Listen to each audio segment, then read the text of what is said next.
दौना तुलसी की ही एक तरह पौधा होता है। भगवान विष्णु को यह बहुत ही प्रिय है। तुलसी की ही तरह एक पौधा होता है जो कि बड़ा ही प्रिय हमारे विष्णु भगवान को माना जाता है, यानी विष्णु भगवान को बहुत प्रिय लगता है। ये स्कंद पुराण में आया है कि दौना की माला भगवान को इतनी प्रिय है कि वे इसे सूख जाने पर भी स्वीकार कर सकते हैं। अगर ये पत्ता इतना भगवान को प्रिय होता है कि अगर मलिन भी हो जाए, सूखा भी हो जाए, तो भी इसे भगवान स्वीकार कर लेते हैं। मणि रत्न स्वर्ण वस्त्र आदि से बनाए गए फूल बासी नहीं होते, इन्हें प्रोक्षण कर चढ़ाना चाहिए, यानी इन्हें शुद्ध करके चढ़ाना चाहिए। नारद जी ने मानस मन के द्वारा भावित फूल को सबसे श्रेष्ठ फूल माना है।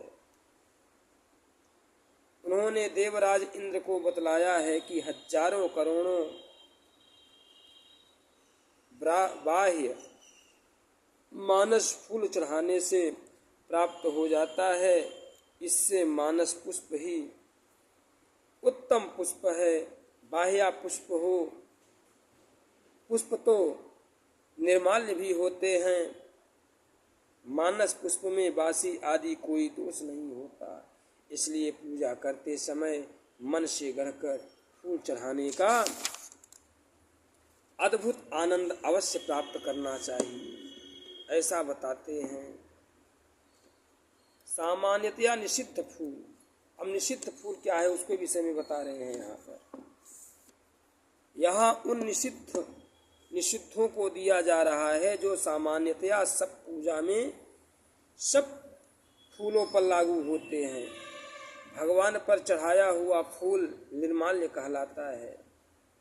जो भगवान के ऊपर चढ़ा हुआ फूल हो वो बड़ा ही पवित्र होता है, बड़ा ही निर्मल होता है, इसलिए उसे निर्माल्य कहलाया गया है। सूंघा हुआ फूल, अंग में लगाया हुआ फूल भी इसी कोटि में आता है, यानी इन्हें नहीं चढ़ाना चाहिए। भगवान पर चढ़ा हुआ फूल हो उसे हम निर्माल्य कहते हैं। सूंघा हुआ या अंग में लगाया हुआ फूल भी हो, इन फूलों को नहीं चढ़ाना चाहिए कभी भी। भौरों के सूंघने से फूल दूषित नहीं होता।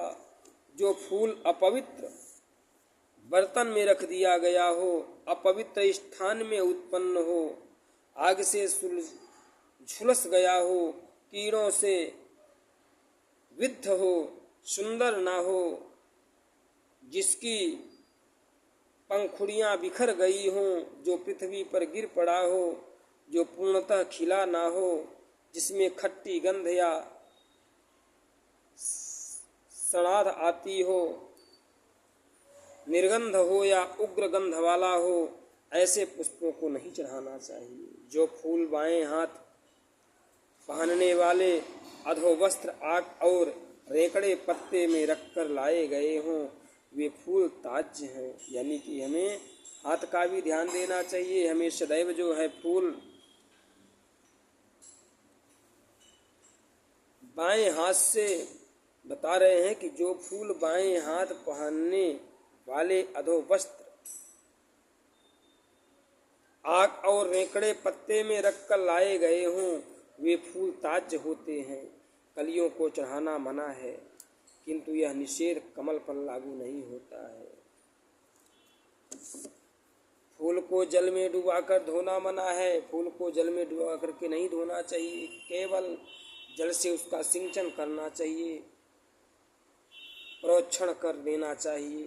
पुष्पादि चढ़ाने की विधि जो है, कैसे हमें चढ़ाना चाहिए। अब फूल फल और पत्ते जैसे उगते हैं वैसे ही इन्हें चढ़ाना चाहिए। प्रयास करके अगर ताज़ा फूल हो, तुरंत का खिल रहा हो, या पत्ते उसके उग रहे हों, तो उस समय पर उनका मुख जो होता है वो ऊपर की ओर होता है, ऊपर भाग की ओर होता है। अतः चढ़ाते समय इनका मुख ऊपर की ओर ही रखना चाहिए, इनका मुख नीचे की ओर ना करें।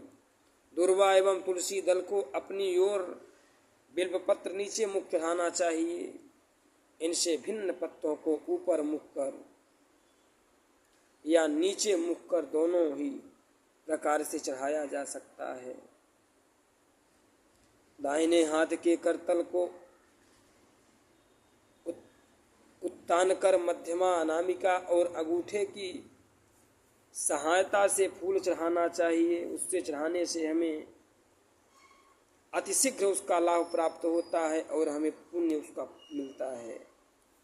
उतारने की भी विधि यहाँ बताया गया है। चढ़े हुए फूलों को अंगूठे और तर्जनी की सहायता से उतारना चाहिए। प्रयास हमें यही करना चाहिए कि जो भगवान के ऊपर चढ़ा हुआ फूल हो उसे हमें अंगूठा और तर्जनी का उसमें प्रयोग करना चाहिए और उसी के द्वारा फूल हमें उतारना चाहिए।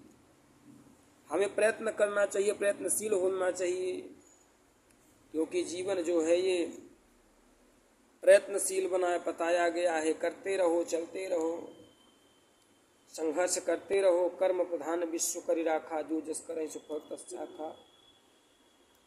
तो कर्म जो बाबा ने बताया है तो ऐसा नहीं, कर्म हमें अच्छा करना चाहिए, उत्तम करना चाहिए, क्योंकि कर्म भी दो प्रकार का होता है।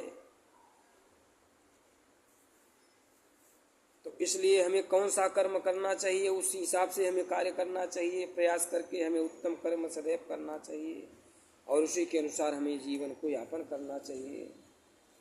आज हम सब फूलों के विषय में जानकारी प्राप्त किए।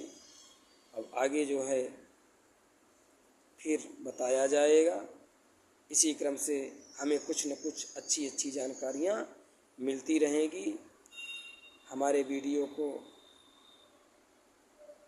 लाइक, सब्सक्राइब, कमेंट ज़रूर करिए, जिससे कि और लोग भी इसी जानकारी प्राप्त कर सकें और वो भी इन सब बातों से अपने जीवन में अच्छे विचार भाव प्राप्त कर सकें और पूजन पाठ के विषय में उन्हें भी जानकारी मिले। वो भी पूजा पाठ के विषय में अपने मन को ध्यानपूर्वक लगा सकें और भगवान के चरणों का आशीर्वाद प्राप्त हो। यहीं से मैं अपने वाणी को विराम देता हूँ। जय जय श्री राधे। सभी भक्तों को प्यार भरा जय जय श्री राधे।